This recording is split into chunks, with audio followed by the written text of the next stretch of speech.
त्यांच्या उशिरा व्हायला लक्षात आलं मराठ्याने आरक्षण मागितल्यामुळं धनगराच्या आरक्षणाला धक्का लागत नाही।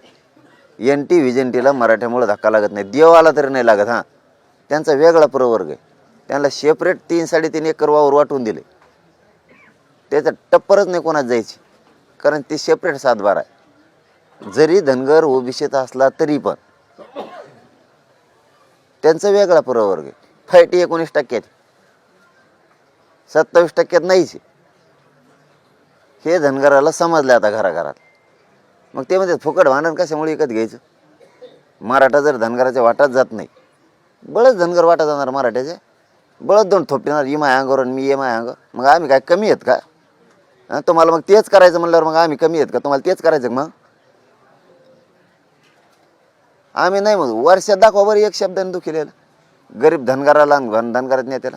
ते भंगार धावण्याचं बसलंय तिकडे, ते येवल्यात दलिंदर पायदास ती कुडली 80-150 ते परळीवर गाड्या देतं एखादी बार, त्याच्या जीवावर इथं आमच्यात मारा मारायला होतो धनगरात आणि मराठ्यात। आम्ही कच्ची ताकद आहे आमची, 50-55% आम्ही एकटे आहेत मग या राज्यात। आम्ही नको नको म्हणतो तुम्ही बार काड्या करणार। आता धनगरांना एक कळालं, तेलही चांगलं झालं की मराठ्याच्या जरी मराठा ओबीसीत आरक्षण मागत असला, धनगर जरी ओबीसीत असला तरी धनगराचा वेगळा प्रवर्ग आहे। धनगराला सेपरेट आरक्षण दिलेलं आहे, वेगळा 7/12 आहे, त्यात कुणीच येऊ शकत नाही। आणि ते त्यांच्या उशिरा व्हायला लक्षात आल्यामुळं ते आता म्हणालेत उगाच फुकट भांडण मराठ्याची विकत घ्यायचं नाही। हां, मराठ्याने विरोध केल्यावर तुम्ही आमच्या अंगावर आहे। मी सरळ सांगतो, आम्ही जर म्हणलो का धनगर लिस्टीतून आरक्षण द्यायचं नाही, मग तुम्ही आमच्या विरोधात।